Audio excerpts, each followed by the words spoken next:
વારંવાર વિવાદોના વંટોળમાં ઘેરાયેલી રહેતી રાજકોટની સિવિલ હોસ્પિટલ ફરી એક વખત ગંભીર બેદરકારીના વિવાદમાં આવતી જોવા મળી છે। આ તકે વાત કરીએ તો રાજકોટ સહિત સમગ્ર સૌરાષ્ટ્ર જીવાદોરી સમાન ગણાતી રાજકોટની સિવિલ હોસ્પિટલમાં એક 18 વર્ષીયની યુવતી કમળાની સારવાર માટે દાખલ થઈ હતી અને બાદ તે યુવતીના બ્લડ સેમ્પલ લેવામાં આવ્યા હતા, પણ સિવિલ હોસ્પિટલમાં આવેલ બ્લડ બેંકના જવાબદાર અધિકારીઓ અને કર્મચારીઓ દ્વારા યુવતીના બ્લડ રિપોર્ટની જગ્યાએ અન્ય 40 વર્ષીય મહિલાના બ્લડ કેન્સરના રિપોર્ટ યુવતીના પરિવારને આપી દેવામાં આવ્યા હતા।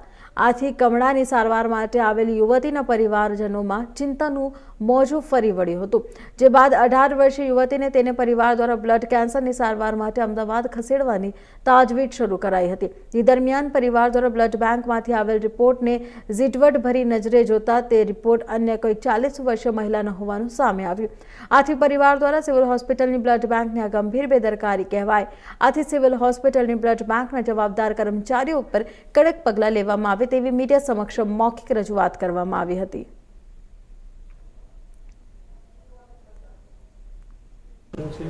આપના સુધી વાત કઈ રીતે પહોંચી અને કયા પ્રકારના પગલાં આપી?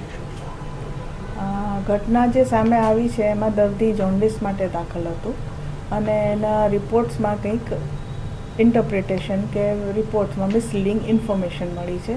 એ સમગ્ર ઘટનાની અમે અત્યારે તપાસ ચાલુ છે અને લેબોરેટરી તથા મેડિસિન વિભાગને બેઉને કોઓર્ડિનેશનમાં રહી અને રિપોર્ટ્સ અમે તૈયાર કરી રહ્યા છીએ। રિપોર્ટ્સમાં કંઈ પણ ખામી આવશે કે કંઈ પણ આવશે તો જવાબદાર સામે પગલાં લઈશું।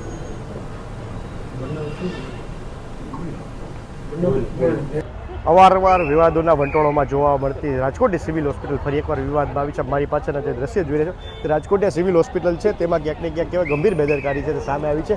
બ્લડ બેંકમાં ક્યાંક ને ક્યાંક જે કહેવાય કે બ્લડ બેંકના જે રિપોર્ટ આવતા હોય છે બ્લડના, તે મિસમેચ થતાં જે ગંભીર બેદરકારીનું જે પરિણામ છે તે થવા થઈ રહ્યું હતું, પણ ક્યાંક ને ક્યાંક જે કહેવાય કે સદનસીબે પરિવારજનો દ્વારા રિપોર્ટ સામે આવતા જે કહેવાય મોટી જે બીમારી છે તેનો જે ખુલાસો થઈ ગયો છે। સમગ્ર ઘટનાની વાત કરીએ તો આજે સિવિલ હોસ્પિટલ છે તેમાં બ્લડ બેંકમાં બ્લડમાં જે કહેવાય એક યુવતી કમળાની સારવાર માટે બ્લડ લેવામાં આવ્યું હતું, ત્યારે આ યુવતીની જે કહેવાય કે 40 વર્ષીય અન્ય યુવતીના જે કેન્સરગ્રસ્ત જે બ્લડ રિપોર્ટ હતા તે પધરાવી દેવામાં આવ્યા હતા। ત્યારે સમગ્ર મામલો જે કહેવાય કે પરિવારજનો સામે આવતા પરિવારમાં કહેવાય કે શોકનું મોજું ફરી વળ્યું હતું, કારણ કે 18 વર્ષની દીકરીને જે બ્લડ કેન્સરની જે વાત આવી હતી ત્યારે પરિવાર દ્વારા જે કહેવાય દીકરીને અમદાવાદ ખાતે ખસેડવાની તજવીજ હાથ ધરી હતી, પણ ક્યાંક ને ક્યાંક બ્લડ રિપોર્ટમાં જે નામ જે ઝીણવટભર્યું તપાસ કરતા બ્લડ રિપોર્ટ છે તે અન્ય મહિલાના હોવાથી પરિવારે રાહતનો શ્વાસ લીધો હતો।